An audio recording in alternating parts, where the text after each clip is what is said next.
Right now.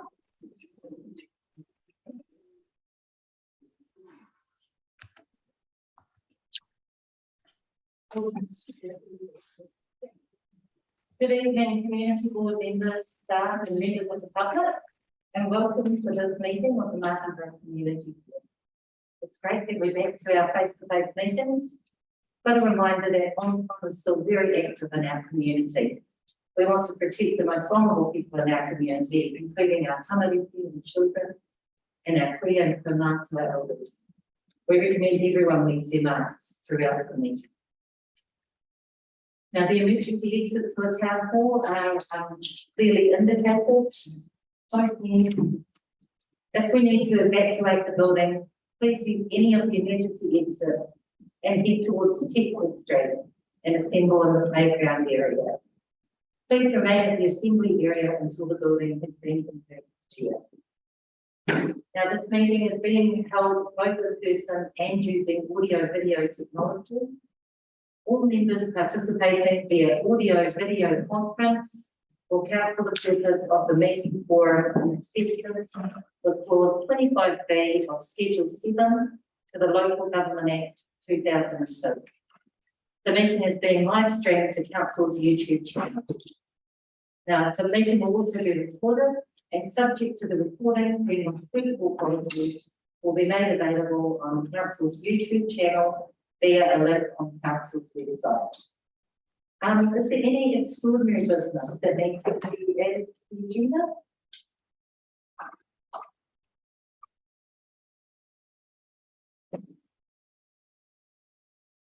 All right, and I have apologies from Michael Hunter. I don't see anything else, but Yeah. Okay.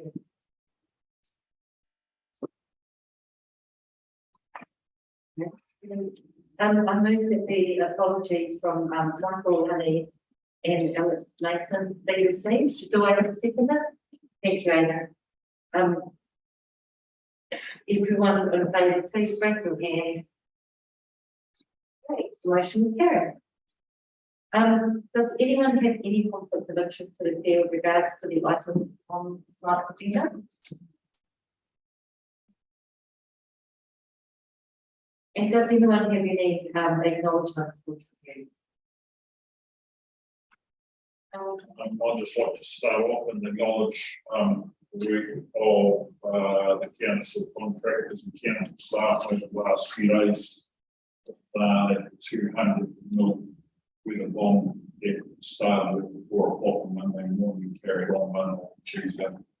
So thanks a lot to the staff and the contractors, Stefan, for getting into that and working the way to open up access to our remote and rural communities.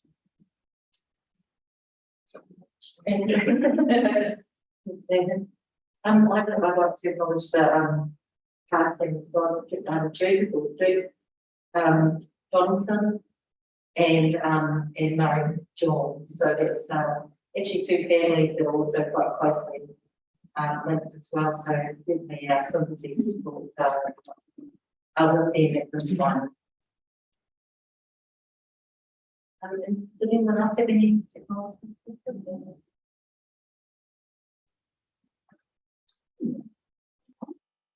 We can do our public participation. We have one public participant this evening, which is Joy from Baker Trust Board. Just a note that we'll hold any member discussion until actions from public participation. And so the 5 minutes of speaking were speakers and the members' questions. So I'm sure if you'd like to come, it would be lovely to keep them today. Well, thank you for taking time for me with your agenda. We appreciate it. As you know, we are consulting on our Hinakira plan, and we've arranged a full series of events. We've got 2 already, and they run through until mid-September. We're including Greytown and Arrowtown, so it's application is going on the Greytown grapevine. First and Phoenix has some rules around evidence about more than 400 words, so we'll get some looking around that. But we're organising meetings for the first around Greytown. So and we'll also talking to their community boards. So I think we all had our in your papers. So we read it. So we've had a couple of meetings already. So do you have any questions about our plan? Well, maybe ask you the first of this. So we've had quite a bit of feedback so far. I think there is a strong consensus emerging that accommodation is the top priority. People really want us to build accommodation. And Sorry, just give a question from Councillor Lane. Yes, just if possible, Joy, I see there's quite a bit of space between you and others. Is it possible for you just to take your mask off to hear you speak through the speaker? Just some words are being muffled when you're looking down, which is only from the mask. I know that. So absolutely, yeah, it's very difficult to finish the mask. Thank you. So, is that better? There's an emerging consent, well, a strong view coming from everyone really about accommodation. Everybody wants more accommodation, mixed types, not just 2-bedroom villas, but apartments, maybe even bed sets. Those sorts of models being discussed. A lot of support for rental accommodation, including social housing, which we will explore. The Abbeyfield type model is another one that we're looking at. So it's really developing foreign partner into a range of living options for people. I don't think people take it for granted that meals on this will continue. There is less interest really in the day activity side of things so far, but we're at an early stage that way. It's mainly sort of let's have more of a village for older people and some discussion around whether or not it should be limited to just people who are older. Maybe other people who are perhaps who have similar needs. And somebody has proposed we should look at the Dutch model where you actually have a very wide range of ages in the same building, so mix it up. I'm not sure, but so those are all the things to think about. So there's strong support, as I say, for a range of accommodation.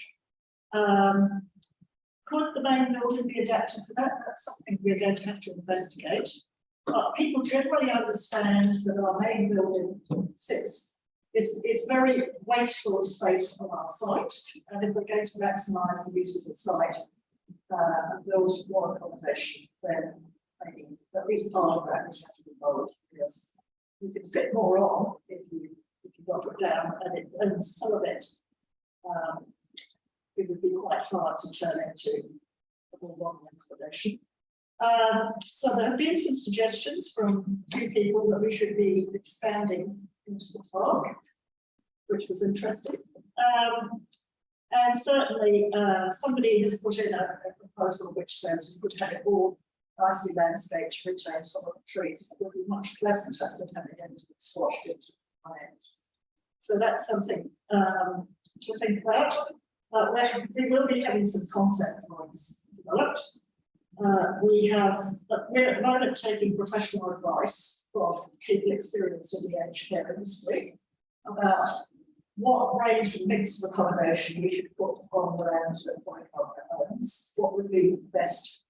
What would be the best use of that piece of land? One of our number is going to look at social housing development in Martinborough, which I believe is sort of cutting edge stuff. So we're finding out more about those sorts of things. We are looking at a potential partnership with Martinborough. There's nothing discussed, nothing yet, but there seems to be a lot of support for that concept from our community. It's a good idea. People will be talking at our meetings, and it would offer, I think, significant advantages to both parties. So that's That's probably all from me at the moment.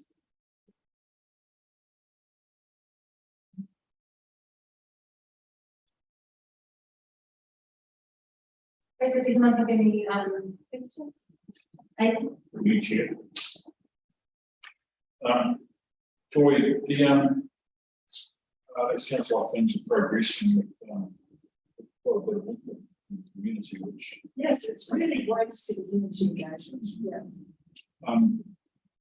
so the in the sound of those discussions with Carter Court seems positive as well. Yes. I think it was end of last year that Carter Court project came to discuss the management of the pension flats in the South Island district. Imagine, no doubt that's going to be something that will have to be consulted on later on down the track. It will be interesting to see how your discussions go with Carter Court for a council. Well, the potential partnership with Carter Courts is not dependent on that. But no, it sounds positive. It's something that we're running going in the community. Oh, yes. Yeah, I've got questions. So what's the state of the building? Do you mean how do we use it? Or it's No, the actual state, Condition? it's weather tight. Yeah. It has single glazing. Yeah. Old metal window frames. It's a concrete building. Yeah. It really is rewiring and replumbing. And it's got a lot of small single rooms, which are really far too small for one of the apartments. But one of the meetings we had, people got quite agitated about using it now for as short-term rental accommodation for people working in Martinborough. They thought we should use it right now to put it up and get some income from it, which is something we've really explored.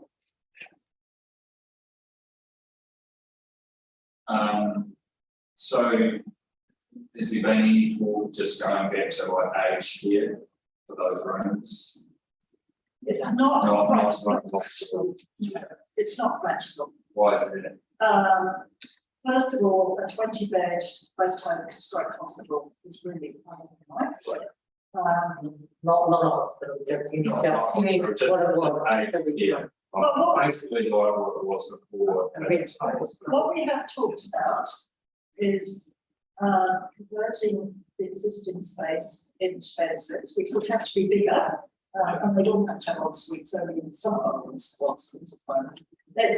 And then really, you know, you need to make it a space where somebody wanted to live, and they would be for rent. And well, if you go to the Abbeyfield model, there'd be a housekeeper who basically provides at least one good meal a day, and the residents might make their own breakfast and teas. And there's no care function as such, but if you need help with showering or whatever, then you use the same services as people in the community. So it's sort of supported living in a group situation, so it's not lonely, but you wouldn't provide care. That's a model that's around quite a few places in New Zealand. Somebody suggested yesterday that we should, whatever we did, we should create something which maybe 20 years in the future, or whatever, probably will change, could be used for residential care, you know, as a rental home or whatever.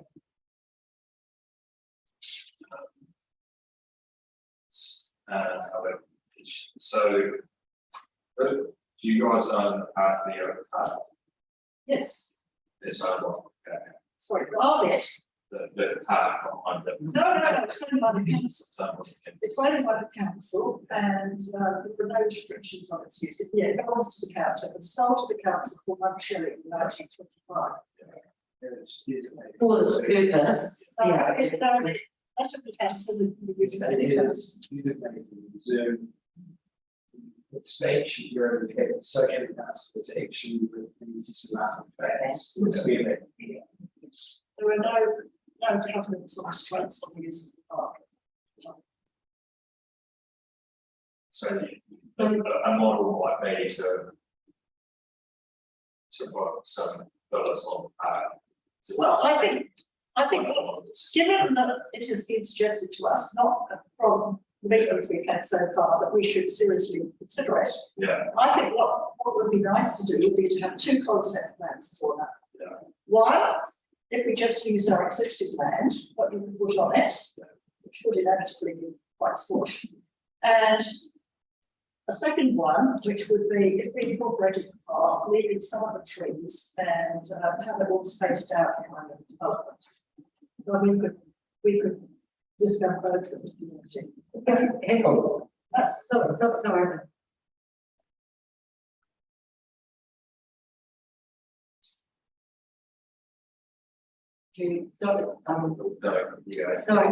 Sorry.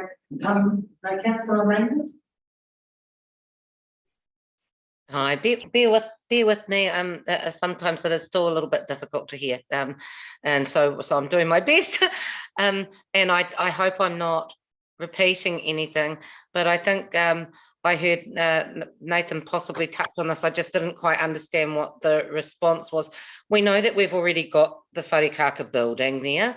We know that there's 20 rooms there that aren't currently being used, which could be turned into 10 bed sits or accommodation, because to me, if even though it's a single glazing and it's going to need double glazing, so would a new build. So, you know, it's what we already have there, and that's on there. Has that been looked into? Have you actually done some drilling down on that, Joy? No, no, we haven't at this point. We are in the process of seeking professional advice on that. Fantastic. I just think when there's, you know, if you're talking about doing 1-bedroom spaces with or without garages, well, you could do that with by encompassing two bedrooms into one, perhaps. And so I think that really needs to be explored. You know, I mean, we do have that facility there. If it's more accommodation, there are ways to do that with the space that's there, from what I can see. So I was just wondering where you were at as far as doing that exploration rather than looking at new builds. Yeah, we're doing both at the moment. We're investigating all options. Okay, great, thank you. I just had one quick question at the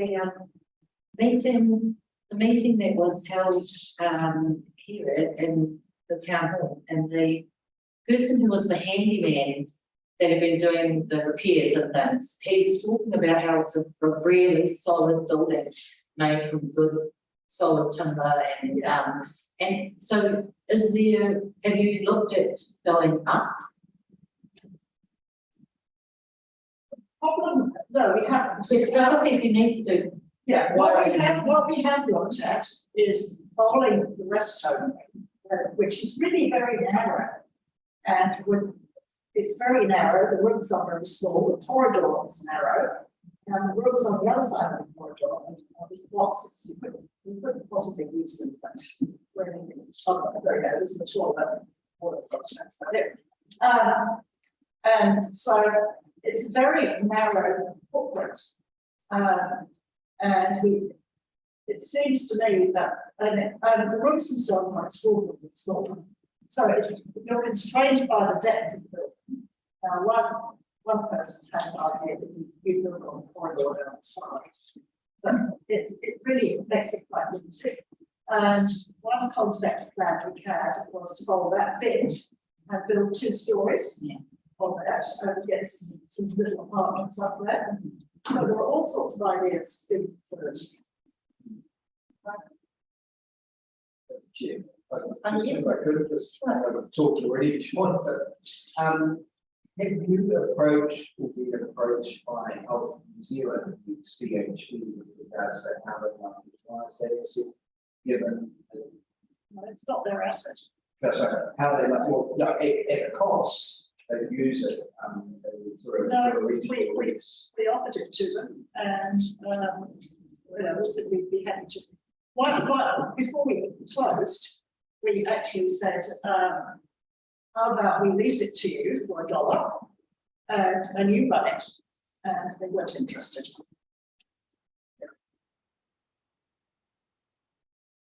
So Corey Cargo is owned by Trust board.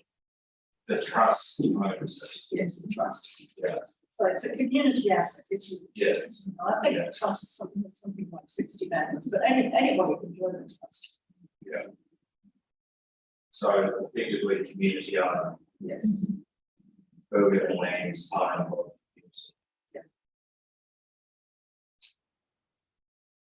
And then, chickens for that. Owned as well, the trust. Yes. Absolutely. And the report that you've done here for us, and you mentioned looking at bringing some of the services like this and just years and dietitists and things like that into or how does that affect those services that are currently provided at the medical centre? Well, the medical centre is first of its things. They are considering employing another doctor.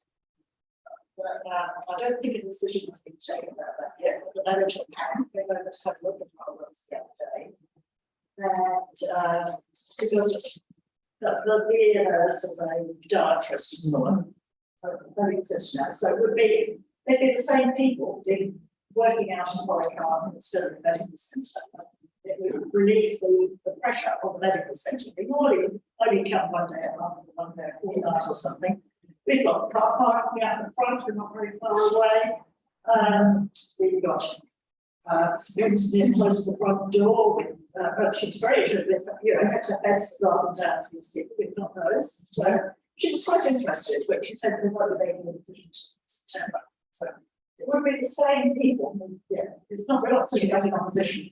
Or no, it just seemed to cross over the services then, but that's with the. Yes, absolutely. Yeah. I think that's a good We've had opportunity. discussions. Yeah. And are you getting the, you're still working on the day activities and things? Yes, that's quite hard. We've set up a few things and very few. No, it takes time to grow things. Yeah. But there seems to be less appetite for that.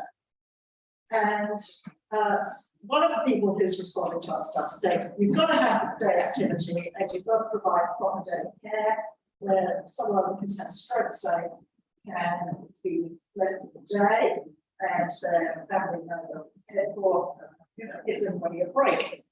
Yes, that would be ideal. And she sent a link to a website for a wonderful service that's at Hawke's Bay, and it's various centres at Hawke's Bay. Wonderful. So I looked at the list, I read it. They provide daycare 2 days a week, and they provide meals and goodness knows what. And it's $10 per person per day. So you just can't do it. And certainly when Corey Cargo under a DHB contract tried to offer it. Some people the DHB will fund that they've been assessed as needed and so on, but otherwise they have to pay for themselves $60 a day because that's what DHB will pay now. But we then got, if you get a DHB contract, you've got all sorts of rules and regulations. You've got to have qualified staff, you've got to have inspections for everything. Anyway, this place in Hawke's Bay, well, they've got one of this. It's funded by one of the churches. So they couldn't possibly run it on $10 a day.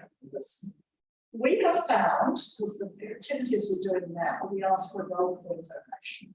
That barely covers the electricity. And people say, oh, I paid last week. I don't need to pay it. People just will not pay.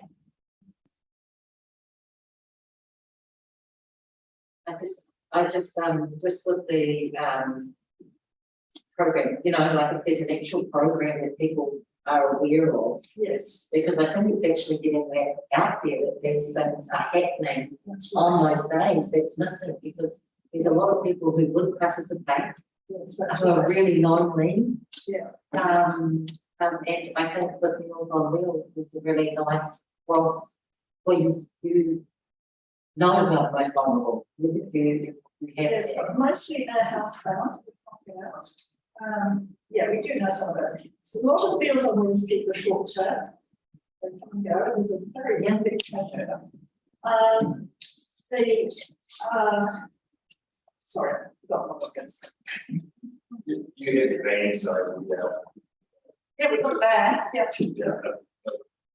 yeah, we need to use the van. Yeah. yeah, but this thing, service charge you for that as well. Yeah.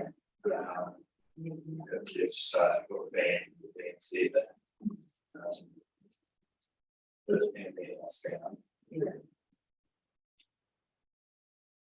It's just been a number of sort of guys and all that, things like that. I think we really appreciate the day.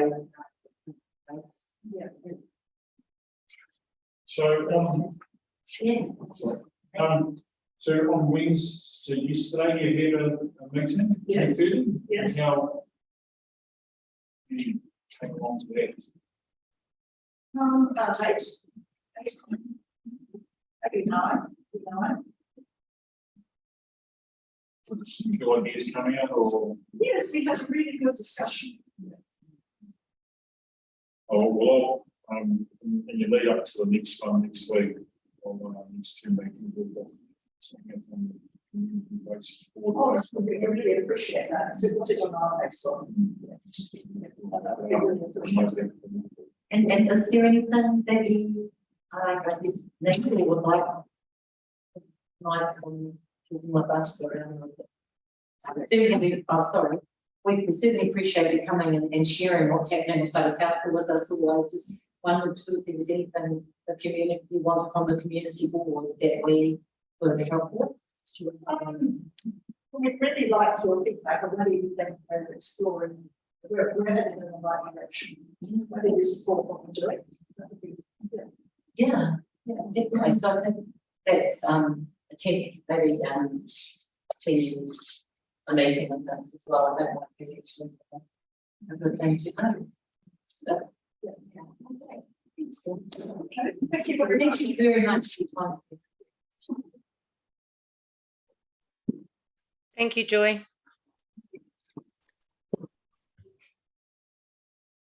Does anyone have any actions from public participation? We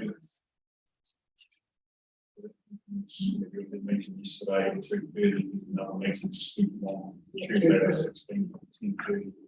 Another meeting on Thursday at 18. On her Facebook. Yeah. So, that'll probably, Yeah. Well, Right.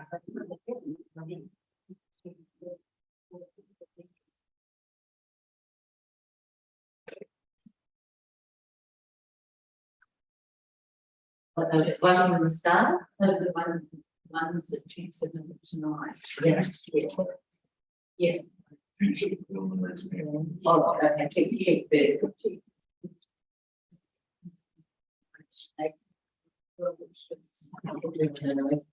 A basis to make any submission.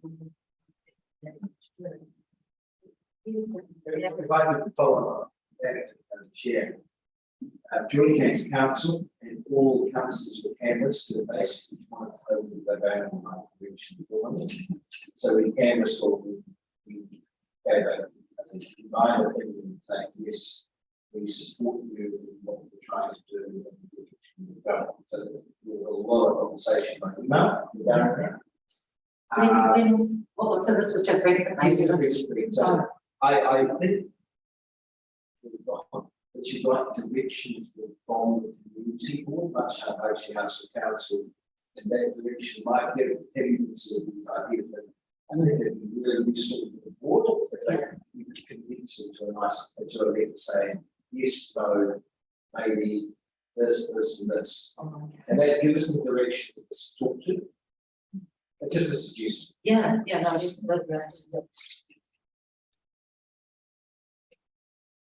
You want to talk about that now, or? Yeah, interesting. Yeah. Did you have any actions? Huh? Anything you want to explain? Yeah. I think personally, they do is get a full building. Actually work out what is so wrong with it, yeah, so wiring, lights, plumbing, and the roof, you know, there's sort of the roof as well, obviously, and the wall is going to go up, this is going to go up. I think they need to get a proper report and publicise that report, so we might actually see it moving forward. The rooms are small, well, you know, put a bed and you put a 7 bed here and a chair. Those people have been doing that for a long time. The vehicles are getting a lot better, but people don't seem to be getting really good.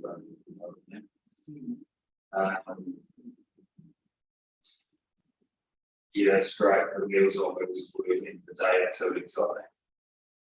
Looking at that 20 bed, still operating as just a care rest home, and then day activities, all those people, and then bring other people in as well. So it's creating a bit of a magnet anyway, what you have to be like these, Yeah, a place for a hub. yeah. So,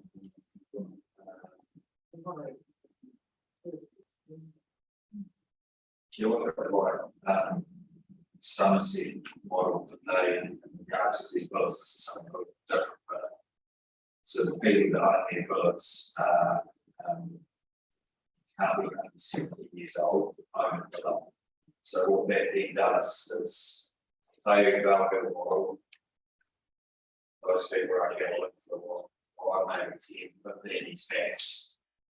I don't know what the number is, but you get that turnover of the villa. At the moment, I don't think it's an age restriction on the villas, so there is what's it? That's what 64 up there. Somewhere around the 60. Yeah, so that is private for another 20 years, easy. Maybe putting that to 70 like is the other ones do. We'll make it, we have the turnover a little bit more frequent, so that you get better income for selling that villa again. You know what I mean? So it's every 10 or say 15 gets them on every 7, so it's like pay again. I think the original idea was that they had the villas, and then they were looking at building apartments so that people, when they couldn't manage in the villa, could move to an apartment which would be serviced. And then from there they went into the rest home, so that it was a 2 stepping stones. The idea that they look at that wing, at least one wing, if not both wings, to put it into some kind of accommodation that caters for people who can store manage on their own, because then they don't have to have the nursing staff attached to it.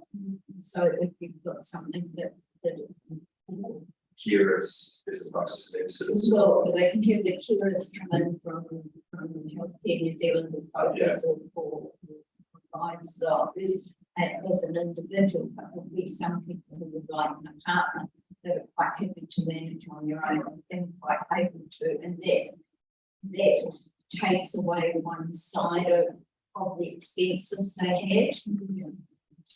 Yeah. I'm not sure that that's. The thought. Yeah. And I don't agree with the word.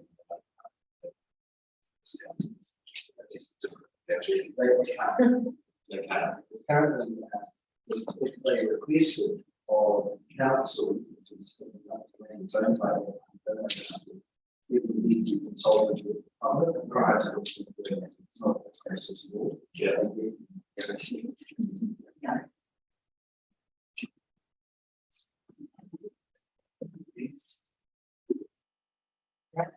Councillor And the only thing that I've got to add more than anything else, and I don't know if it's just been said or not, is with regards to the green space next door. I think that that's very, very important, and I don't want to forget something that we all saw when it came to COVID, and that was having spaces that people could go to and having, you know, how important they were.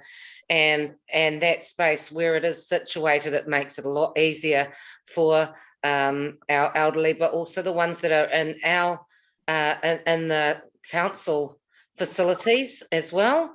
Homes on the other side are able to utilize that area as well. So that's just I really would hate to see any of that space being used. That's just my thoughts. Green space anywhere is just so valuable for within any community.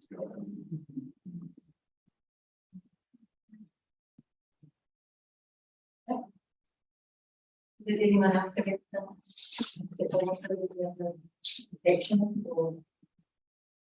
Councillor Maiden? Councillor Maiden? Thank you all down. We're now considering the minutes from the 30th of June, 2022.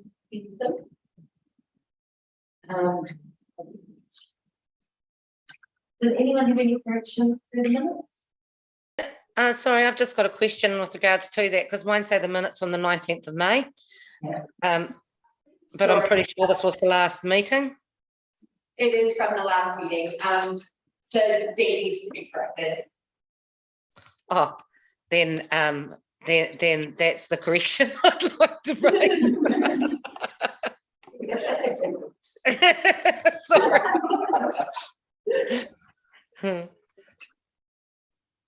But apart from that, all looks perfect.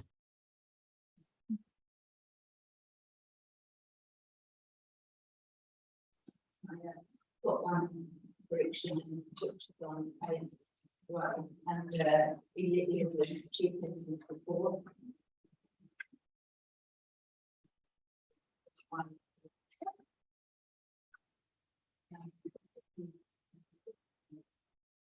So.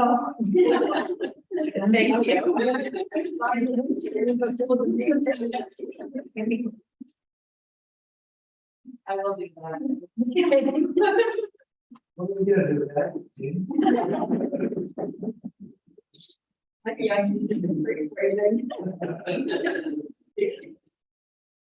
Timing by council, it's officially approved.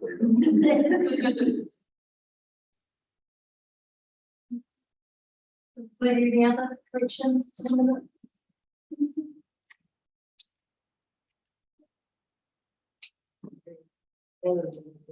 Do I have a motion to move that the minutes of the Martinborough Community Board Meeting held on the 30th of June, 2022 be confirmed as a true and correct record? Thank you, Councillor Maitland. Do I have a second? Thank you, Councillor. Yeah. All those in favour, please raise your hand. Okay, motion is carried.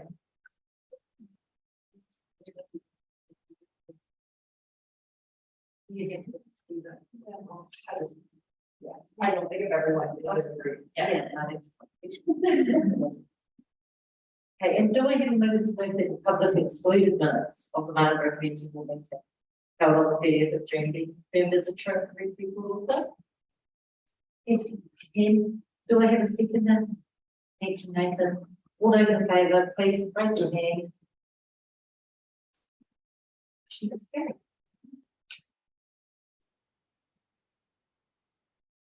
So we're going to move on to decision report to ensure be given staff. So agenda item 8.1, the street flags application report. Do I have a motion to receive the street flag application report? Thank you, Aidan. Do I have a seconder? Thank you. All those in favour, please raise your hand. Motion is carried. Does anyone have any comments or questions about the report?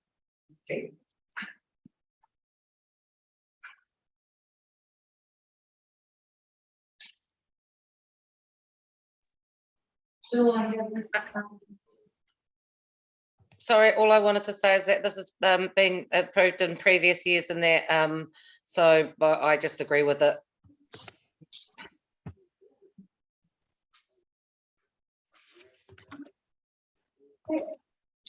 So then, Councillor Maynard, are you moving then to approve the Martinborough Music Trust request for the installation of 13 street flags in Martinborough from the 5th of September to 30th of September for Martinborough Music Festival?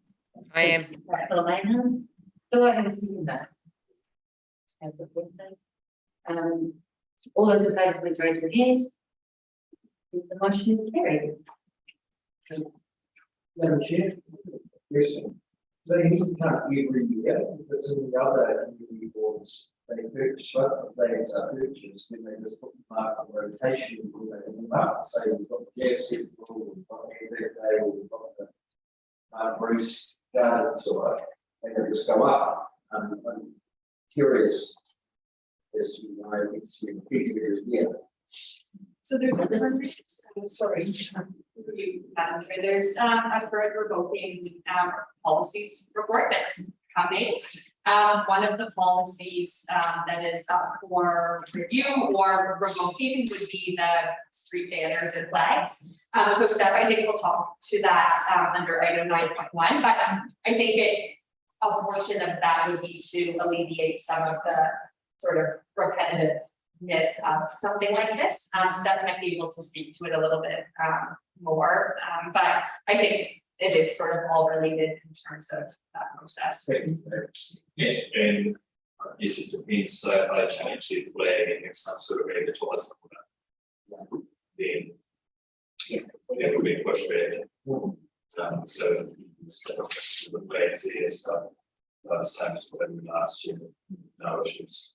But like it's response, it's a big name on there. Yes. Problems. I think it's important that the community board knows the dates and things are going to go up and be come down, because that impacts on your own flags as a community board or somebody else's being up. So those dates sort of need to be in a diary to Yeah, and they all sort of change, but over this I think it's so yeah, so I sort of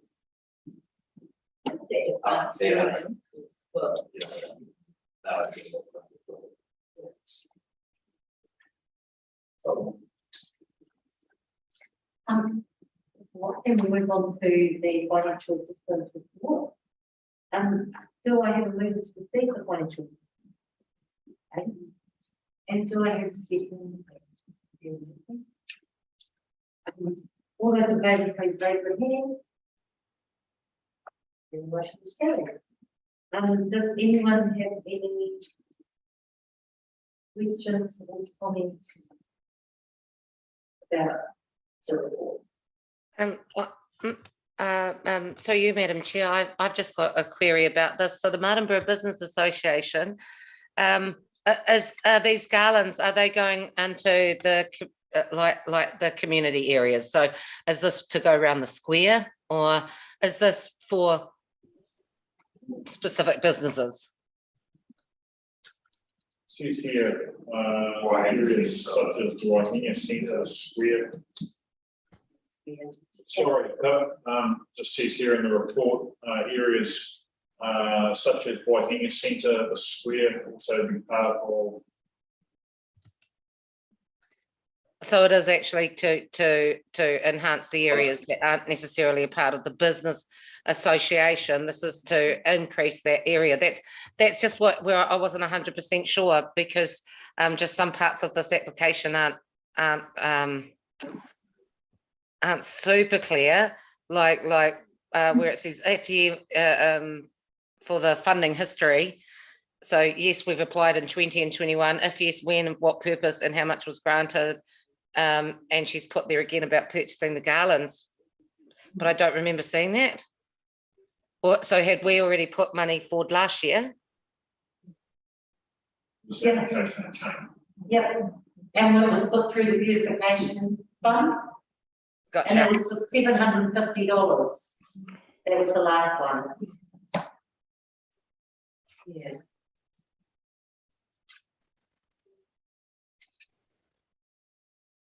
So what they're asking is for us to meet what the business association is putting in. So an additional 1,000 to go around the other parts of the community that aren't actual specific businesses. Yeah, that's what it says, and yeah. Chair, I think, we're going to, if we make a decision to fund this, maybe it could come out of beautification money, because it is helping to promote the area and things like that, other than out of the grant. That's what we did last time, we put it through, and I think that's what we do again, we make that beautification. And I would,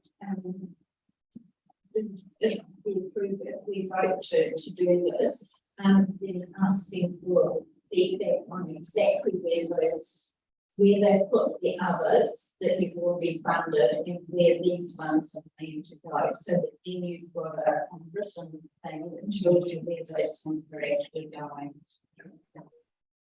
I know there's one on Unis on Bishop Street, and there's another one on, I think, being on Swan. So as you come up, slide down, I've got that base, that you should crossing coming down.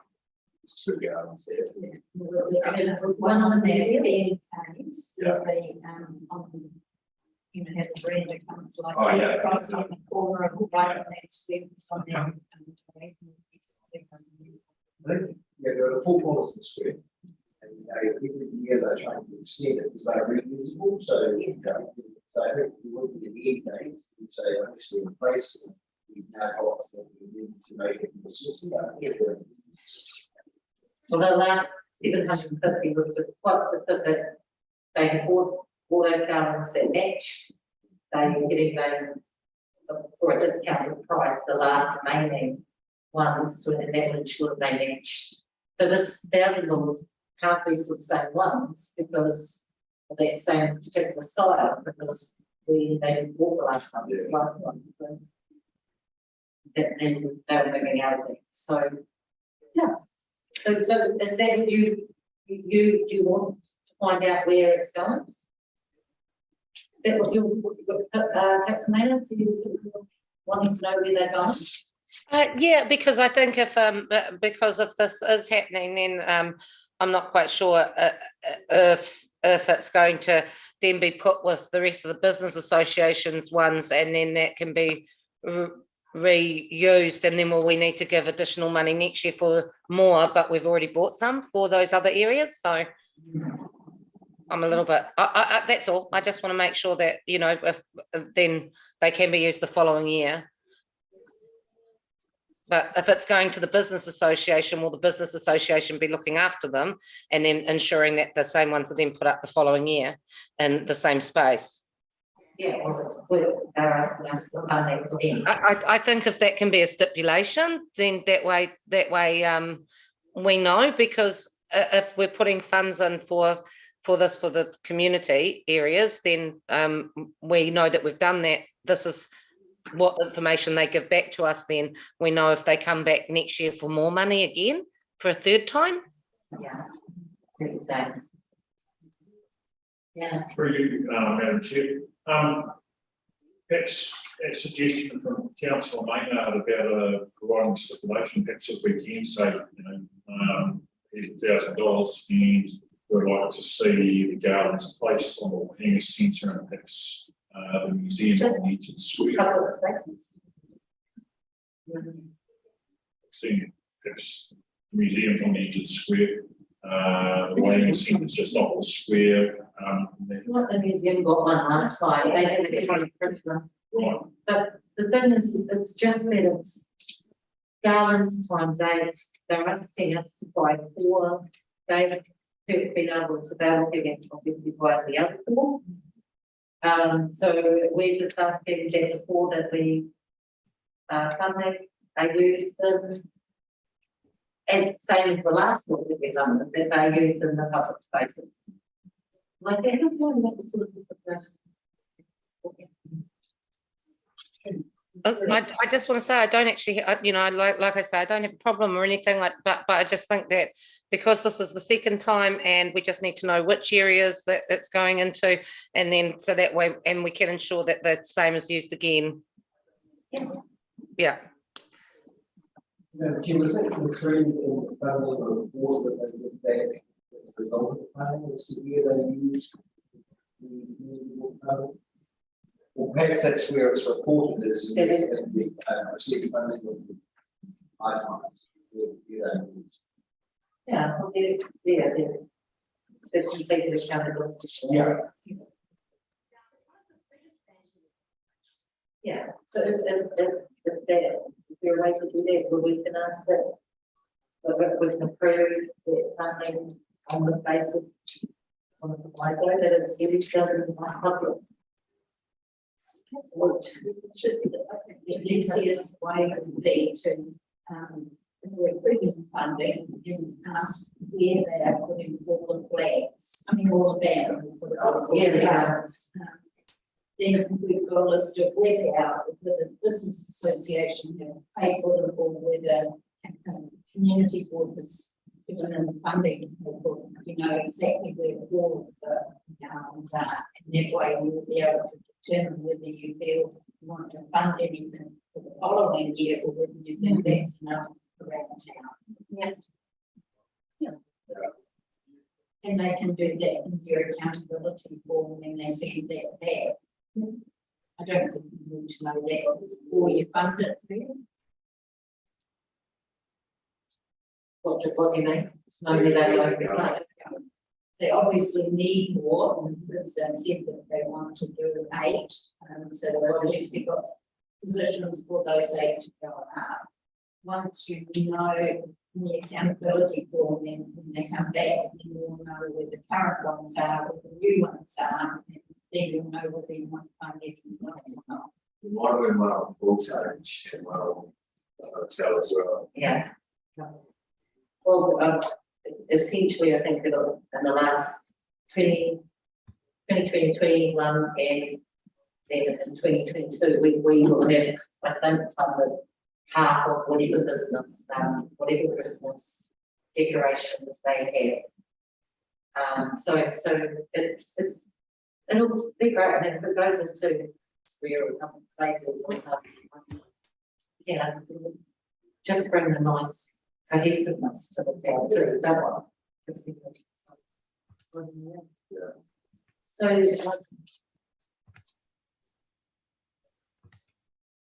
So then do I have a mover then to approve the $1,000 to the Martinborough Business Association for Christmas garlands, decorations in Martinborough? And just what are we asking first? From the beautification funds. Oh, from the beautification funds. Yeah, and then I can write it that you're requesting, some confirmation of where they will be positioned. Remember? Yeah. Yeah. Okay. Be good. So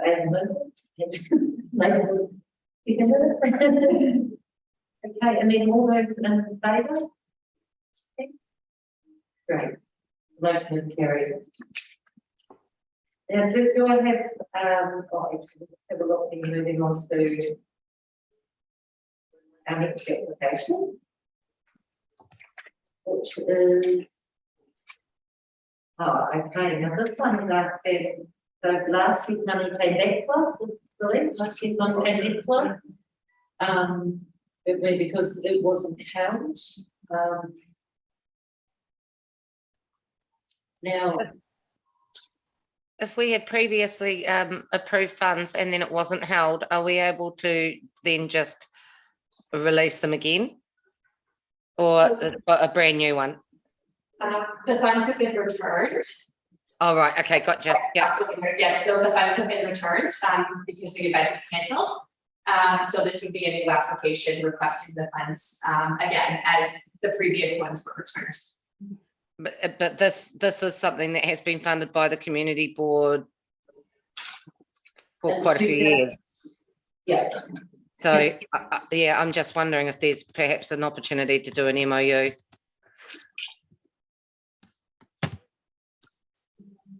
I want to put in it.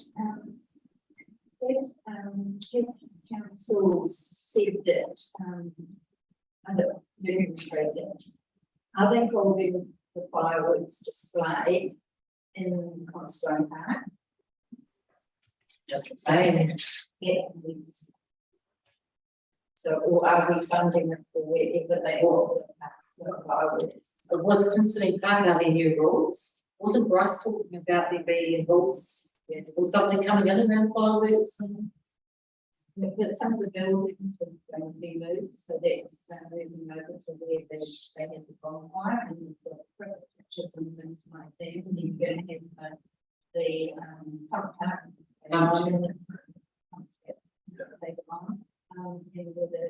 the area is actually going to be suitable. I think there.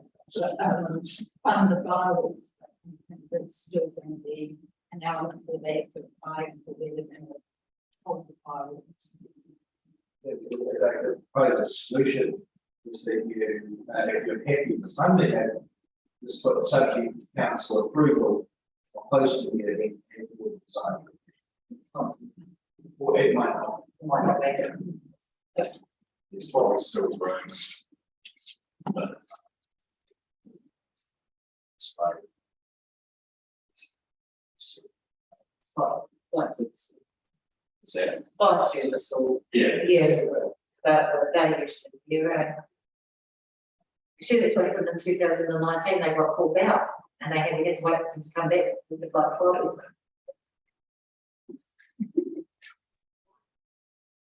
Sorry, guys, I'm still having a bit of difficulty hearing you. So, and I do apologise. I'm really struggling here. What is that? What are we looking at now? Is it still the same one, and has it gone through, or where are we at?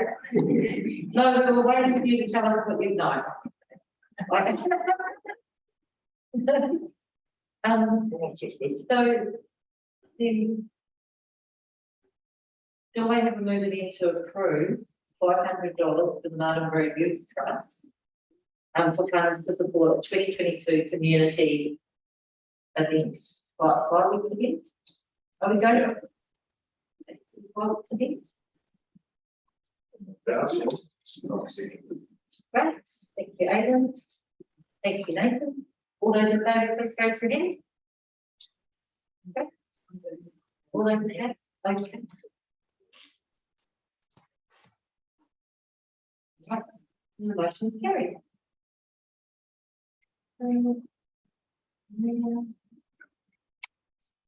Next, we've got the revoking policy report. Agenda item 9.1. Do I have a mover to receive the report? Thank you, Councillor Kingston. And do I have a second that? Thank you, Aidan. All those in favour, please raise your hand. Right, the motion is carried. Members, are there any questions or comments about this report? Oh, Steve, would you like to speak to this first?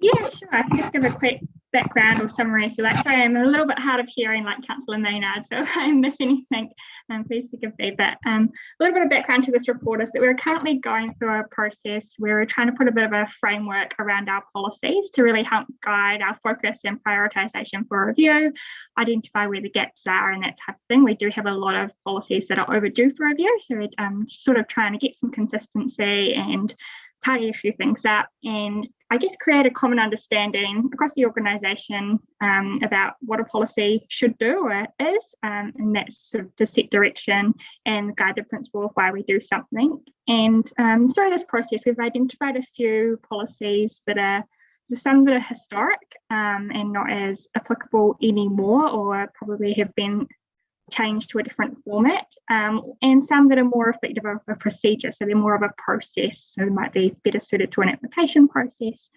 So we're just trying to tidy those up, and through those we've identified, I think there's 5 that are in this report that we would like to, council adopted them originally, so we would like to take to council to seek their approval to revoke them. And we've got a few suggested actions around each of them, and they're a little bit different. Some of them are sort of no action because they're already in a different format, and others are sort of to replace them with some front-facing information on our website with a bit of an application form to support that. But we just wanted to bring it to the community board in case there's any comments or feedback you wanted to make in that process.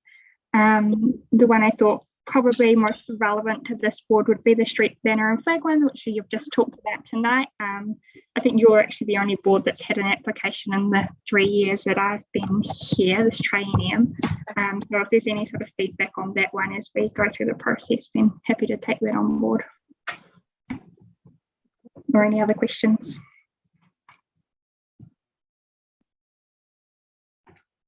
Did anyone have any questions? Councillor Kemper? Could I suggest that we abstain from making a comment on the display of artworks in Greytown Town Centre being size under policy? That's something we wouldn't be aware of, and that would need to just go to Greytown Community Board. Yeah. Agree. Also, please vote in the last one. So you can probably take this as a whole. Yeah.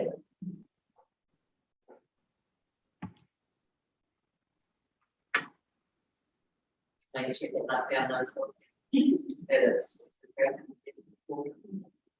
I think looking at the other policies, some of you can see that have been updated this triennium. And certainly if it's something that's, and it is on the website now, which committees councillors are on, they're chairing and non-chairing those committees. So I think that that one of the committees and working parties probably all of them go and we'll see what step and so forth and update.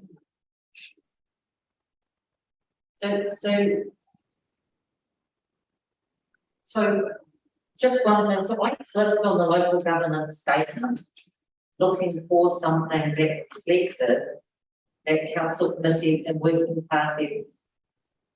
So Steve, I'm just going to take us home just for a second, hear me. Sorry, this is my sound. When I was looking at this, I clicked on the local governance statement in the hope that it would take me through to something that might look like the council's committees and working parties information that's all written down there. And I know it's the thing was I couldn't find anything. I couldn't find anything like it. Any other place that sort of held all of the working groups and everything in one spot.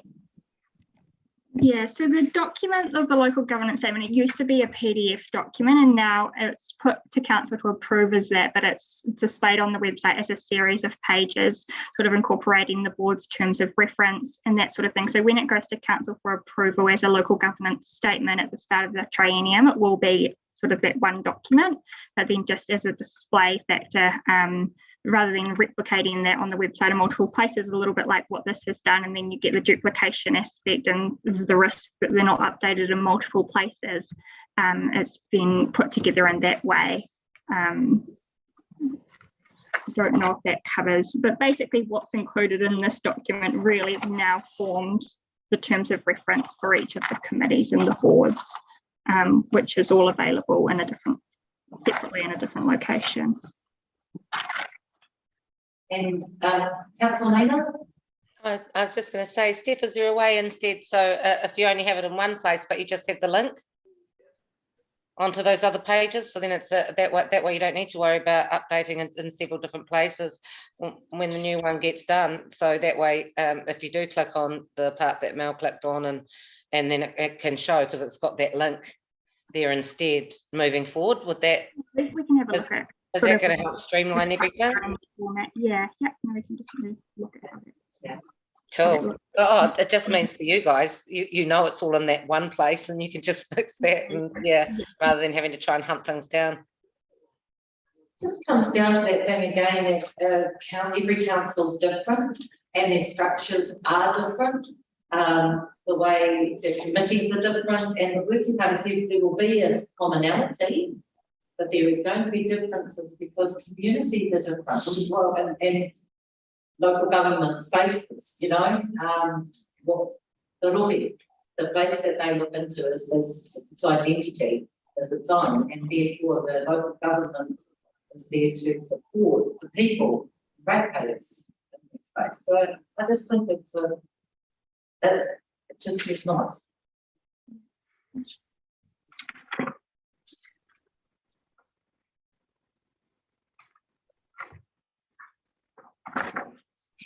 Yeah.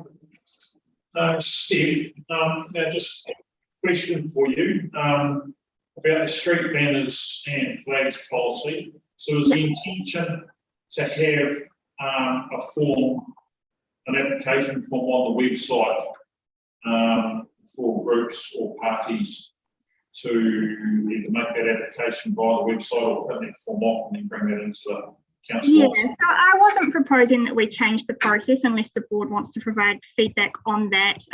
It was still having the same sort of design guidelines and criteria, but just having an actual form for them to fill out. I know a couple of times when Martinborough Music Festival, you know, they sort of asked me, oh, well, where's your form that goes alongside your policy? I said, oh, there's not one, but this is what you could include. So I think it's just making it a little bit more helpful for those groups.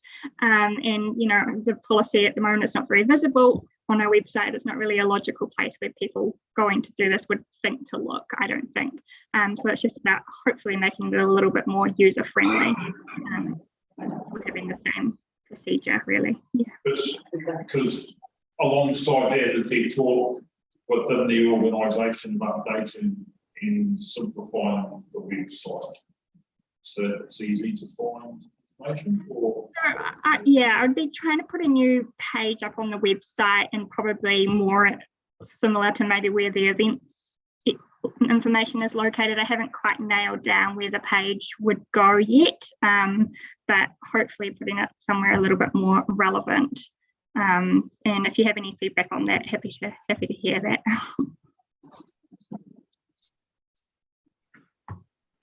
Sorry, just like the feedback, that sounds like a good idea, Steve. That, you know, sounds like a good natural home for it. So yeah, just definitely.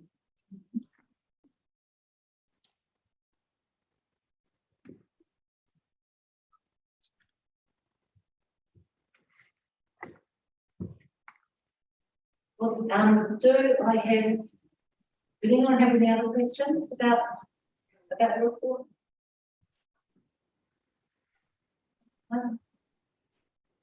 Do I have a move then to note that council will be asked to consider revoking the following policies: committee for working parties A100, fire council facilities E200, display of outlets in the Greytown Town Centre E700, street days appeals and raffles H600, and street banners and flags C700.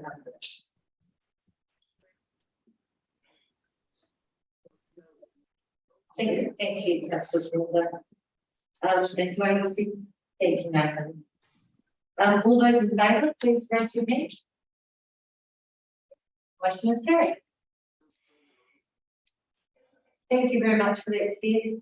Thank you. See ya. So now we'll move on to the income and expenditure.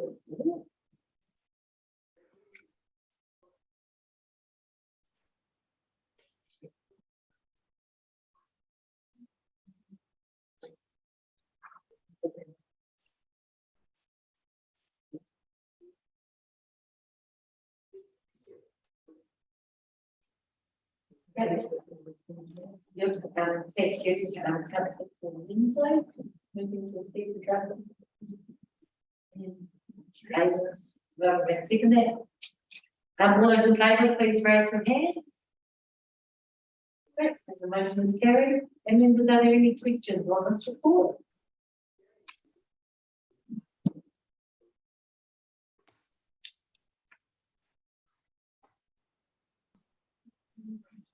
Yeah, like to say, we've made funds to the community grant, which have been sitting there for 2 years now.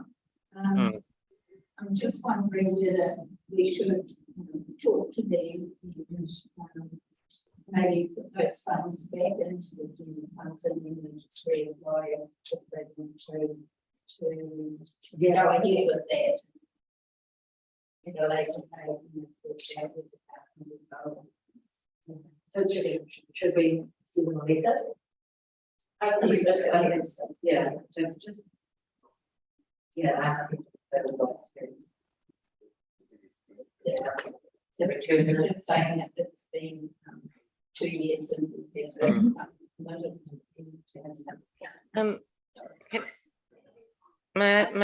I think that the contribution to the water tank can come back because they said that that wasn't something that they were looking at. But I think perhaps maybe we can get in touch with them and just ask them because they came to us asking, oh, mind you, and then they haven't taken it up. So that 800 was literally for ongoing costs. But then And planting. I'm quite surprised that still hasn't been taken up. Yeah, we'll just check it. It could be one of those things that just forgotten. But I do think the 1,000 needs to be moved back because there wasn't the appetite for it. Yeah. It was kind of put there in good faith as an additional for them because of the good work that they do. But then they said that putting a water tank in there wasn't a viable option for them. So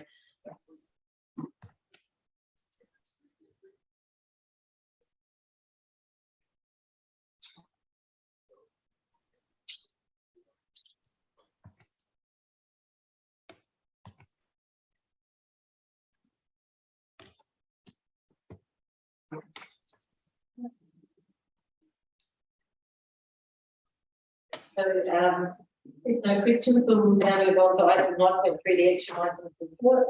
Do I have a mover to receive the report? Thank you, Nathan. And do I have a second one? Thank you, Aidan. All those in favour, please raise your hand. Great, the motion is carried. Members, are there any updates or any questions you'd like to ask in relation to other open action items? Excellent, yeah. Martinborough Community Board have requested a new location, and we're looking at really crucial for the community that we can find it. yeah. And as soon as we can, so that they can establish water tanks and raised gardens and all that. Here it does say that Little Council that available alternative system pay. We've been asking for an update, didn't we, at each meeting, and I can give them my mind. What number is this? No, we're talking about the land, alternate land for the Martinborough Community Garden. 429. 429. Yeah, good evening, everyone, and hope everyone is well. We keep coming back to this action item, don't we? I have, sat down with Bryce and the team and scoured the available public land in the town centre, which was the area that the board had identified as being most desirable for a community garden. and we haven't found anything that is suitable. We have looked at, as we were asked, we've looked at paper roads, you know, areas that aren't being used, that are narrow between sections, and we haven't been able to find anything that could be used for the purposes of a public garden. We really have worked as hard as we could to find a suitable spot, but to my knowledge, it doesn't appear that there is public space available for that purpose. So unless someone can, you know, point me towards a particular place, I'm just running out of ideas here. I'm sorry. Yeah. Thanks, Stephen. That makes sense from what I heard. Can we ask the community garden the range they would like to be town centre? The further out, the more options you have. And I know the ideal was to be close to the centre of town, if it's possible. Oh, no, they didn't want to be close to town. They didn't want to be a little bit out of town. That's all how come we had asked for some of the spaces to be looked at, like around the cemetery, and so we paying the state. Yeah, so they're constant. So we've asked for those sort of spaces that not near town, but I mean it's still town. Yeah, close enough to town that they can walk in. Why don't we, as a community board, we've got some ideas around, get a long list, and you can see if I can knock them off. As they might rise up with some options we can move through them. Go ahead. Yeah, but not if it's, I mean, only if there's the potential that it's there. Otherwise, not like yeah. Public land or reserve land, subject to any conditions on the use of that land, first they would bring that. And I'd like to look at, you know, as a part of the golf course, you know, the front side is not being used, and you know, the check or is it very not very good. But there are bits and pieces of land. Just the land up by the golf. I think there's a lot of land, the golf course, some of which is not being used, resulting to that's one slide, but kids like find it. I mean, there's leaks here and some of those leaks. Okay, I didn't realise that we would have land here, so that is sort of why we're hoping for some direction from the council. Where they might have an approach to them. Okay, speaking, we'll sit with the station there to look at the screw up here. Yeah. You okay with it, Stephen? The direction of the land, yeah. Oh, and tips there. Also, I'm just wondering if Stefan also had some difficulty hearing any of that as well. But Stefan, they were just saying, I believe, that possibly paying a bit about Payne Farm, but there's some land around the golf course that might be available. Was that what you just said? yes. Stefan's asking. Stefan doesn't know what you know, like he's trying to find it, but he's not sure. So I mean, he's asking as the community board Alex what has the just space might said be. And so was that correct? That let's get around the Councilman, so what's just been said was that the Alex would sit with Stephen. We'll find a time between now and our next meeting to sit down with Stephen and have a look at I guess especially a map of Martinborough and show Stephen some of those spaces around town, so that might be appropriate for the community garden. I just add in there.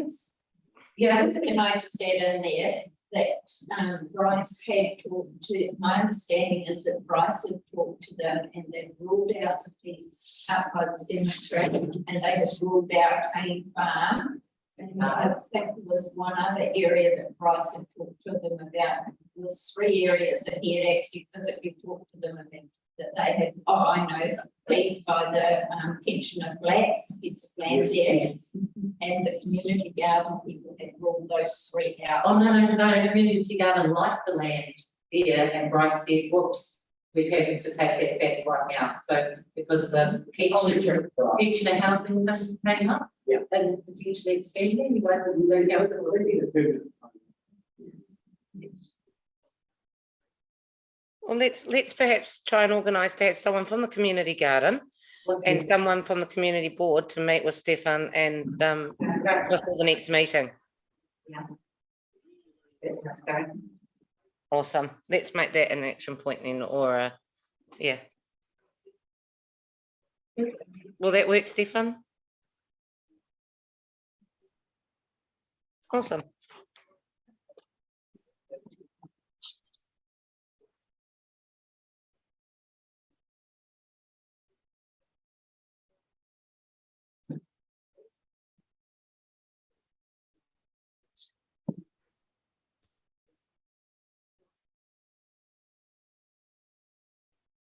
uh, 7.3, why I'm still working on that. Time and yeah, still going on that. So I'm up to this. It's still going on. So.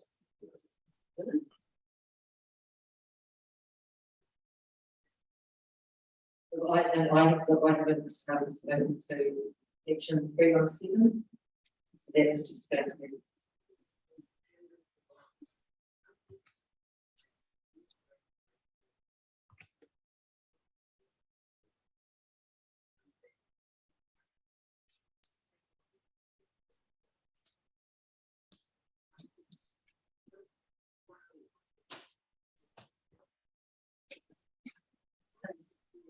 No, so we action on that.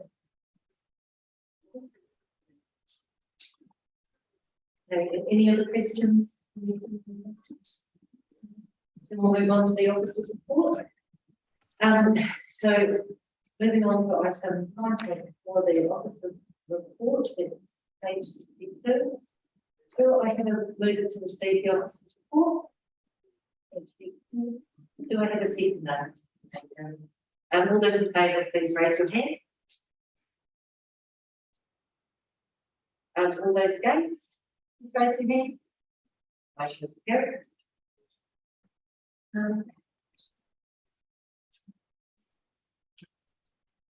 Members, do you have any questions on the officers' report?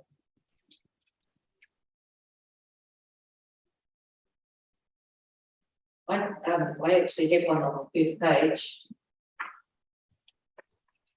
It's just 1.3 environmental services. There's a sentence in there.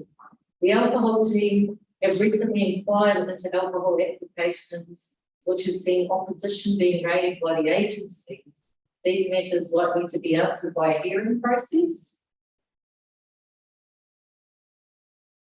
Is this a change in legislation that causing people to be outside the scope of their?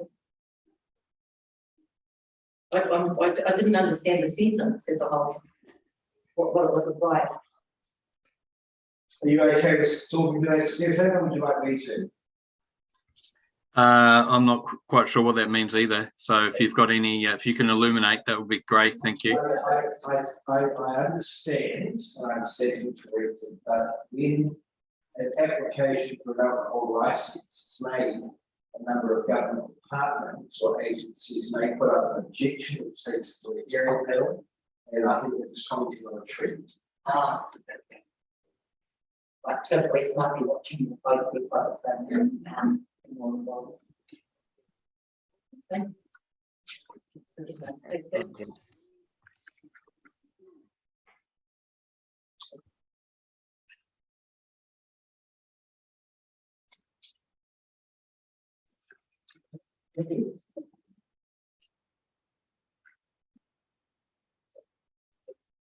I see.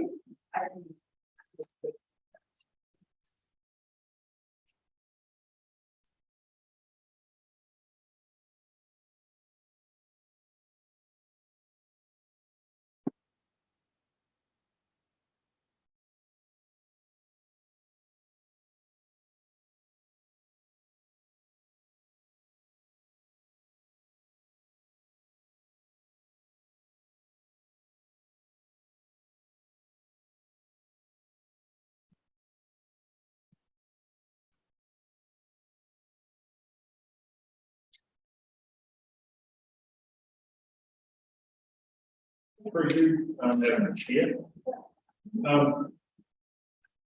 Stefan, on page 258, under the roading and amenities officers report. Are we at that now, or am I going? So roading and amenities officers report. It deals in paragraph 8, reports SWDC roading report. And under 8.4.1, under OPEX, go through and look at a lot of actions that have been undertaken in the last reporting period, such as inspections, maintenance on sealed and unsealed roads, bridges inspected, spraying of water tables and mowings and burns, etc., which is good to see and keep track of. Are you aware, or do you know, if any of the culverts that are installed underneath our rural roads to transport, the water out of the water table underneath the road and across to the other side and then down the slope? Are you aware of there's a maintenance program for culverts so that they're checked to see if they are serviceable and then they are maintained? Is there anything like that that occurs on a yearly basis?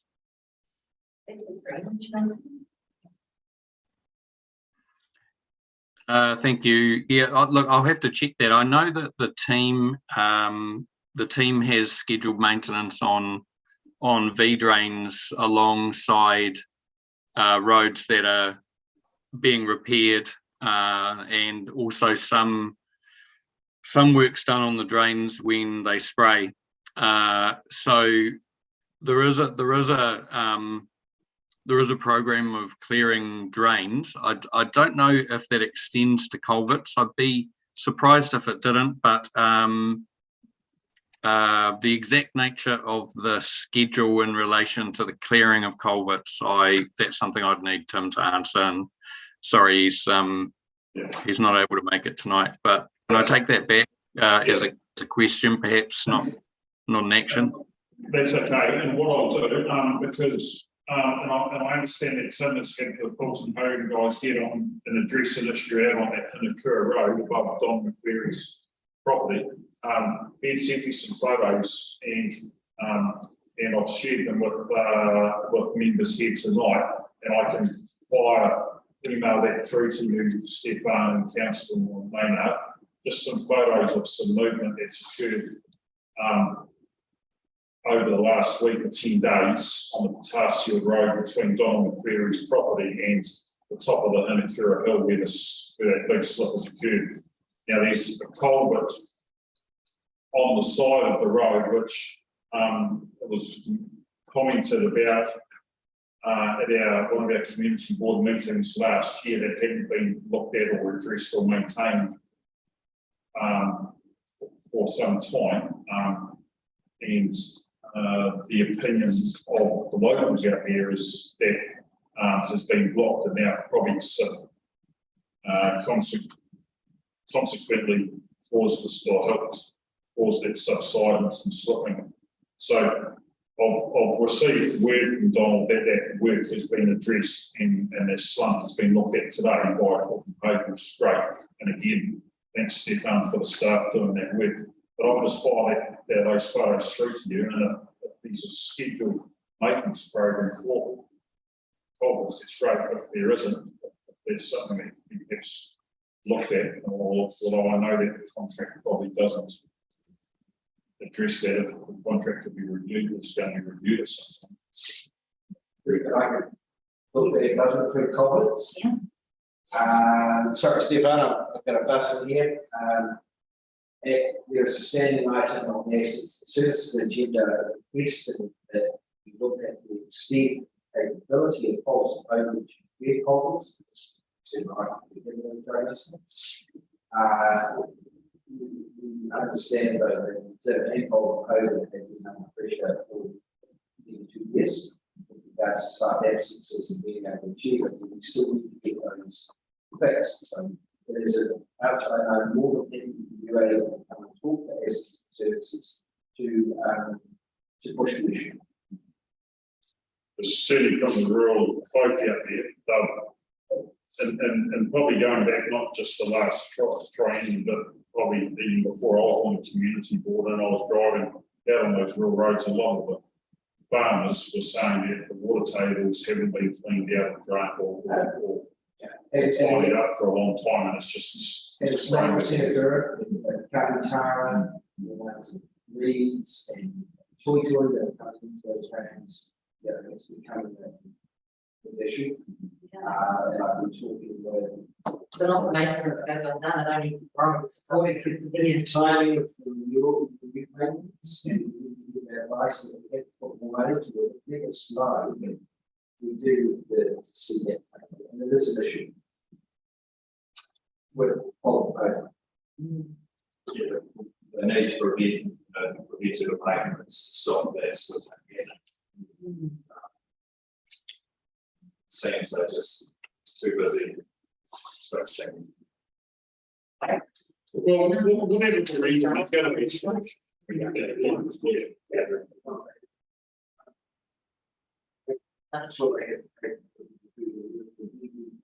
right, there should be no contract things if they can't afford to do it, and then get a production.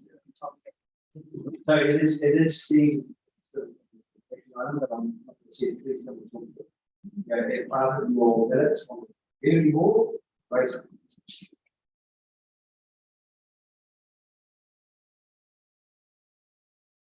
thanks, Stefan.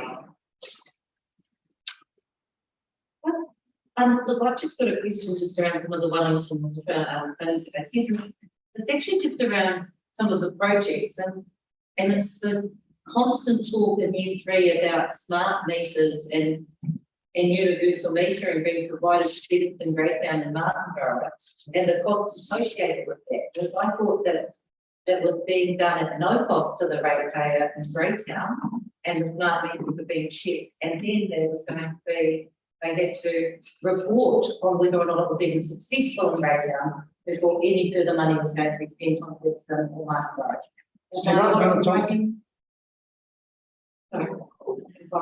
Yeah, thank you for the question regarding smart meter program in Greytown. So the program was, as you know, funded through the stimulus funding that was available to us last year, and that program allowed us to install the meters and to collect the data from the trial. And that data is being analysed and will be presented to us shortly. We've had a preliminary look at it. There was a number of challenges in the program. They had to change the type of meter that they used halfway through, which slowed things a little. I believe that was an availability problem. Then there was some learnings around the technology's ability to transmit and the collection of remote data, which has been a bit of an ongoing issue that we're talking to Wellington Water about. The program, the future of the program is still in the balance. This is one of the items in the capital expenditure budget that we have asked Wellington Water Limited to pause temporarily because we're not convinced that the allocation that we've got to the smart meter program is an absolutely critical priority for us at the moment, given that there's a whole range of other capital projects that demand attention that aren't currently funded. I think it's beholden on us to really look hard at what the capital program is for this year and next year and make sure that we're only spending the limited resources that we've got on the most critical capital projects that are there. And there's some really important projects there that need to be funded, like the Donald Street pumping station in Featherston, which is hopefully going to ease some significant problems there, to only name one. So currently, there isn't any more money being spent on the smart meters program. It has been paused. And while we work through a process with Wellington Water Limited about what our capital expenditure should look like for this year and for the next year. Thank you. Thank you, Stephen. Councillor Maynard, do you have a question? Yeah, thank you. Stephen, the smart meter thing, that was actually a part of the annual plan though. And like you said, it was funded through stimulus funding and that needed to be used now. So I'm a little bit confused as to why it would be stopped when it's not coming from CapEx. So to me, that needs to finish. So that way we know whether or not we're putting it in everywhere else. And I can understand stopping it if it's, because this is news, you know, so I'm just hearing this now, which is why I've got the question. If we then need to put a hold on rolling it out to the other two towns, I can understand that. However, this needs to be finished so we can actually have a look at the information and find out, because one of the main things that we heard is that we have issues with leaky pipes. So all the information that we can get from these smart meters is really, really important. So we're not wasting water. Yes. Councillor, I don't disagree with you at all about the merits of the smart meter program. It's a really nice program that allows us to understand the network and to conserve water, and that's why the pilot was put in place. And I can assure you that data will be collected from the trial, and the trial will be completed. 90% of that work has been done and was done using stimulus funding in the previous financial year. The further allocation from the long-term plan that is in this financial year, and I'm not sure if we have an allocation in the out year in 23-24, but it's those two budgetary items that I'm referring to, and it's just really a question of whether you spend that $1 million or that couple of $1 million now on that, or you spend it on something that is going to stop sewage from flowing into people's houses. You know, it's really getting down to that kind of choice, I'm afraid. And you know, these are difficult decisions that we have to make, but we're trying to prioritise the best we can. Thank you. Thank you, Stephen. Thanks for the answer.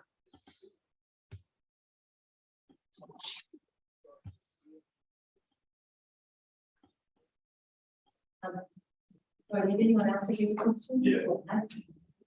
Stephen, I know there's a bit on the report about meters in Greytown, but I know the cell phone coverage in Greytown is dire. So have they run into issues with that? Like feeding the information back from the meter? Everyone knows the coverage of Greytown is hopeless. Yeah, thank you. I believe the question was about whether cell phone coverage has affected the efficacy of the smart meter trial. Yes. Okay, that's good. Yes, it has, and the project lead has had to take a number of different steps to try and understand that problem, including changing the provider at one point in order to see whether that made a difference. And there's a lengthy exchange on this in a previous Assets and Services Committee meeting where the preliminary data on the trial was presented to Council. which you could take a look at, where the young woman who's leading the project went into that issue in some detail.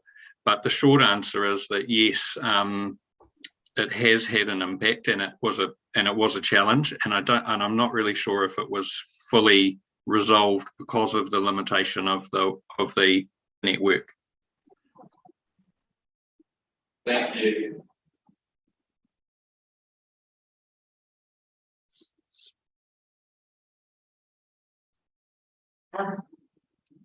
Sorry, so I did a couple of things. So I had on page 262, 8.7, Fulton Hogan monthly reporting on Rumahana Road's contract.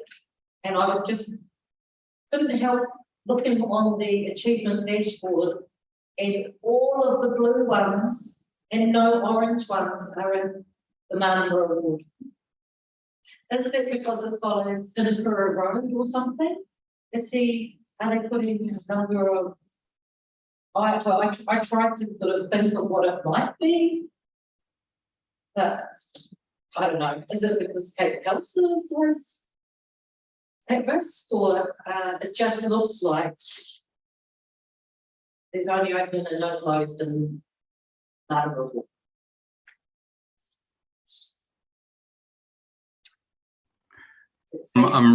I'm really sorry, but I couldn't understand the question.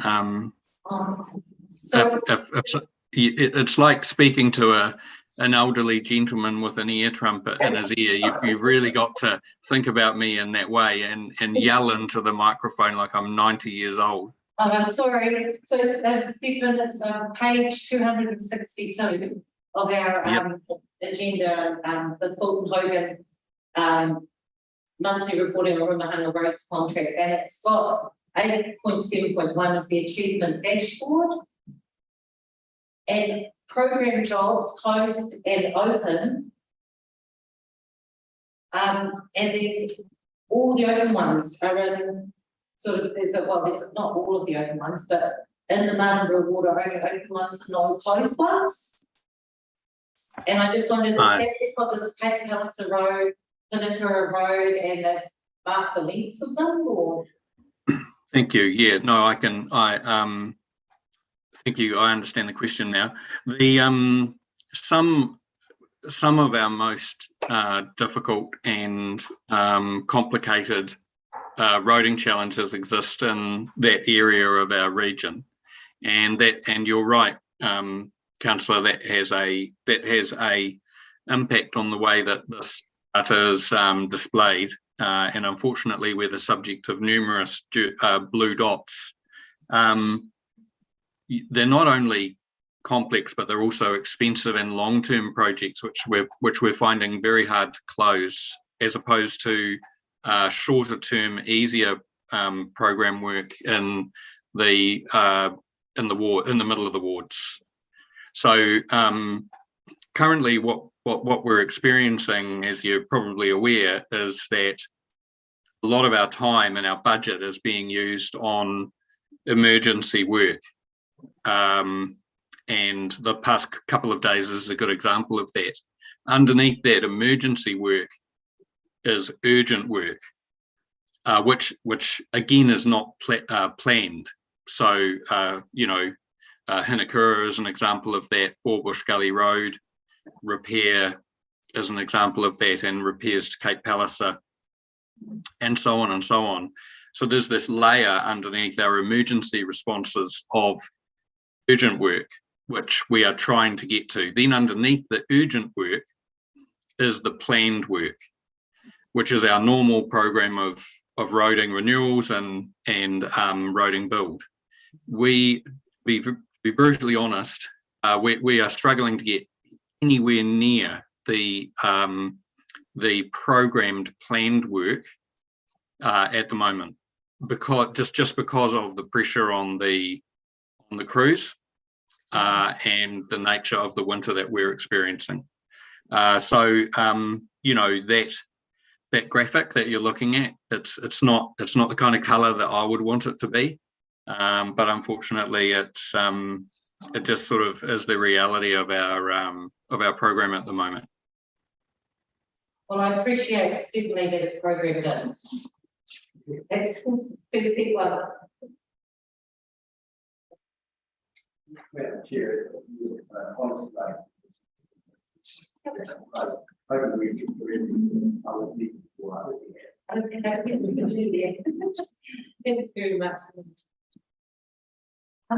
I could just have one amenity question as well, around the swimming pool. That's what the swimming pools are closed and undergoing repairs and maintenance.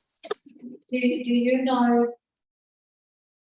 Like, so there's quite a bit of tiling that the Martinborough pool opened had before it was completed. And so I just wanted to ensure that those works that weren't completed before they opened were going to be definitely completed now that they're closed. Do you know for all the tiling of the pools? I was talking with the team about this yesterday, because we have a contract that needs to be renewed with a service provider that does this work, and I was asking whether the fact that the contract hasn't been renewed is it impacting on the preparation for the forthcoming season. May it happen as soon as possible? And the answer is yes. The contract, though we haven't reallocated it, is still in effect, and it's just being rolled over month by month. And there's a program of work to make sure that the pools are properly prepared for the new season. And I assume that includes the tiling that you're talking about, although I'm not across it at that level of detail. Thank you. Thank you, Stefan.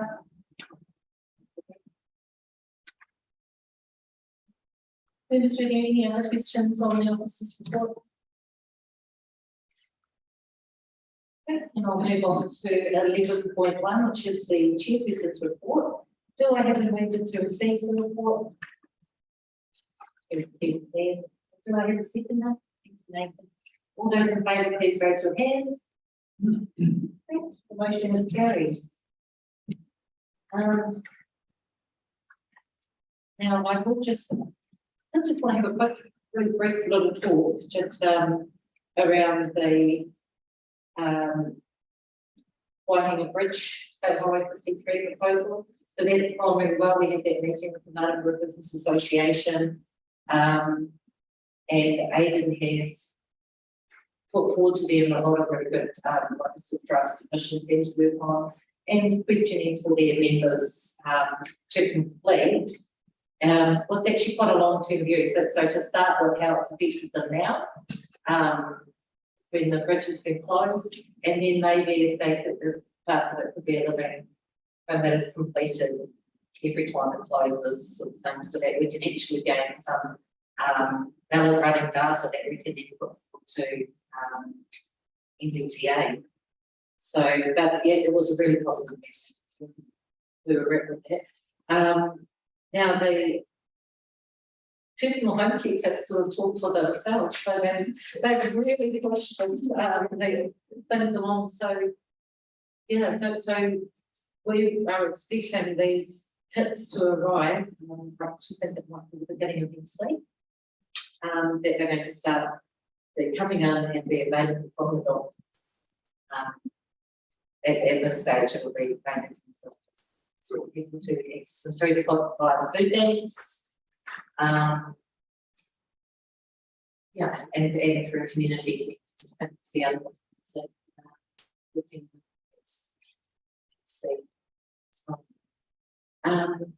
yeah, and then there's something that's not on here, but just so this is just an aside. I don't know if it's on here or not, but we have just started. You all know how much what we don't see has been really important to me.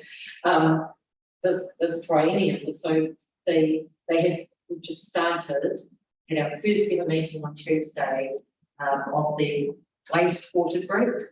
So yes, you can tell it's important, very exciting. I think really important. So we looked at it specifically. These are community groups for Martinborough and Greytown, with Featherston's being held separately. But it was fantastic. I think I asked if I could get the slides, which Rory has sent through to me, so I'll get them out to you guys as well. I think they said too that the meetings are going to be up on the council website. So because they are something that have to be done as well, so they are committed to meeting those obligations. So they want to ensure that everything's there in the box. So I'll get what I can out to you guys now. Hopefully it'll be something I'll be reporting on. Yeah. Well, this one. No, we will one meeting to go. But yeah, we should have, I think it's going to be a meeting for them at this stage. Right. Did anyone have any questions for me on the chair report? No, but can I just congratulate Whaia Sandy Namuki and Whaia Chair Dawson for the amount of work that they put in to actually get these kits across the board, and how quickly, once they actually met with the DHB, because they went around to all of the different groups and committees and explained, and you know, that they really were able to get this moving very, very quickly. And I just have to take my hats off to them. Well, just my one hat, my hat off to them for the just for the Shen Nelson and how much time and effort that they put in because of their care for the community. And I think that, you know, I just want to congratulate them for the amount of work that they actually did and for bringing it to fruition. Yeah, that's awesome. I don't know if we could, I don't know if we could write a letter of acknowledgement from the community board, perhaps. I don't know how everyone else feels about it. I don't know, and I don't know who it would go to because they're not a group or anything, but I think something acknowledging them both as individuals might be a good idea. To each of them thanking him for the care for the community. We used to have awards, but due to everything and by everything I just mean how times have changed since the start of 2020. Being able to meet in groups and you know, celebrate certain amazing things that have happened within our communities and people within our communities, and perhaps it's something that we can look at a future date. I know if there's an opportunity, I'd like, you know, perhaps to put them forward with a nomination for their work that they've done for the community. Yeah. Thank you for that, Councillor Maynard. Oh, Stephen. Thank you, Chair. I just noticed that, Chair, on your report, topic 1 is Hinakira Road, and I was wondering if you wanted any further information from me on what's going on in Hinakira. There isn't a lot to report, but I could provide what I do know if that would be useful for the board. Yeah, that'd be great. Thanks, Stephen. So the first thing is the Hinakira Road Relief Fund. As you know, that is being administered by East Coast Rural Support Trust. We've had some applications for the fund. One is for internet to be connected to the Hinakira Hall, and that's a successful application to the fund. Another one is to pay for extra travel time for service providers to get out and quote work that they wouldn't otherwise have done, and that's another use of the fund. Other than that, though, I would say the uptake of the fund has been quite light, and the board might want to take the opportunity to encourage Hinakira residents who might be being a bit reticent or a bit shy to use the fund, or they might be just too busy. The board might take the opportunity to encourage people to apply to the fund. I know that Sarah Donaldson has a dinner planned for Hinakira residents on Saturday night. I believe it's this Saturday night. And Sarah will also be talking to residents at that time about making sure that they use this small but hopefully helpful fund. I understand that Sarah Donaldson continues to work with WINS on whether the flexi wage program can be used to support Hinakira residents and businesses, and that application has gone, I think, all the way to the top of WINS. It is still pending, but we should have an outcome there quite soon. We're working with Hinakira residents on the refurbishment of the Hinakira Hall, and the most important thing there is getting this DIA funding, and we're getting an application together with residents to try and refurbish the hall so it can be used as a social and logistic and emergency hub. Oh, brilliant, brilliant. As you know, we've fast-tracked through council the funding for phase 1 of the Hinakira Road rebuild. So that phase 1 is the engineered plans. We need the engineered plans urgently because once we've got those engineered plans, that allows us to get a consent and our legal permissions, and then we can go and tender for the build. So the engineered plans are being done by WSP. We're expecting an update from them shortly, and we'll publish that update because you'll remember I promised that I'd run my process in the open. So I will make sure that I publish as many of these documents as I can so that the public gets full transparency of what we're doing. You're also aware that we approved that capital grant to Don McCreary as fast as we could. Don has started work, but I do think he's actually hit some road bumps. So I know he's had COVID in his contracting team, and of course the weather's been terrible. So I don't know if he might be feeling a bit frustrated, as we all are at the moment, about the amount of progress that he's been able to make. Excuse me, Stephen, I'd just like to add, I spoke to Don earlier in the week, and he said that with that space of great weather last week or so, they made significant progress. They knew that they were going to hit the Jarrah bar and the hump with this weather, but they're hoping that once the weather clears and finds up, they'll be able to knock the bugger off. Oh, that's great news. Yeah, so we're all hoping for. When I spoke to him, he's positive. Oh, good. Oh, great. Well, that's good to hear, Aidan. Thank you.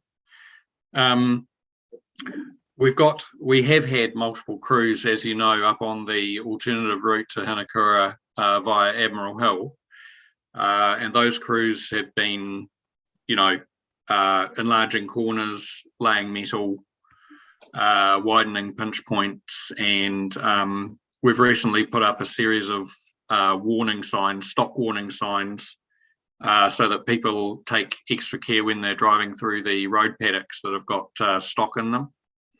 And the road's open still, even through this weather event.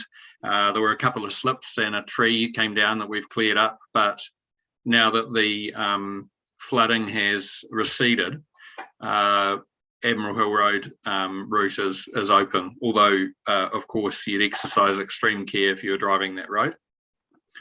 And then the only other thing is we will continue to work on the Admiral Hill route, and we will keep it open, but I just would note that our ability to do that at the same level as we have been is a little constrained at the moment, because our focus has been on clearing roads that are completely blocking communities from getting in and out of their regions. So there were several communities that were locked in for a series of days, and so our priority has had to have been to free those people and get them able to get out of their region, even if it is on restricted single lane access.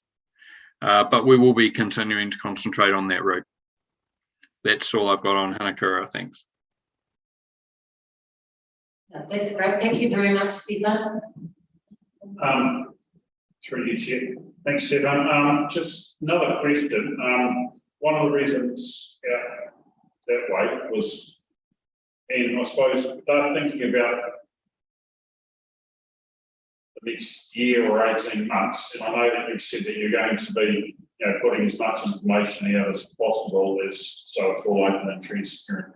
But just wondering about their planning. They've been doing their budgets for their farm business and that sort of thing. And I was wondering about planning on whether they have to be looking for another year for using the Admiral Hill for their stock trucks and just a stock truck and no trailer. Or so I suppose wondering about how soon is it a pie in the sky thing to ask, how long's a piece of string? How is it, which would it be a year or would it be 18 months before that Hinakira route would be open to heavy trucks again? Yeah, you always ask the difficult questions, Aidan. I think because I get asked. It is really difficult. It really is difficult to pin that down. And you'll remember when we had the community meeting some months ago, and we talked about this, and I said that we would try and get as much as we could done by Christmas, but a lot would depend on the weather and how cooperative it was, and it certainly hasn't been cooperative. So Christmas is looking ambitious. If I was budgeting my farm budget for the next 12 months, I would be basing it on truck access without trailer over the Admiral Hill route as a precaution. That's what I would be doing. Thanks for that, Stephen. I'll take that back to the community. Did anyone else have any questions or anything for Stephen? Thank you very much, everyone. There being no further business, I declare the meeting closed. Right.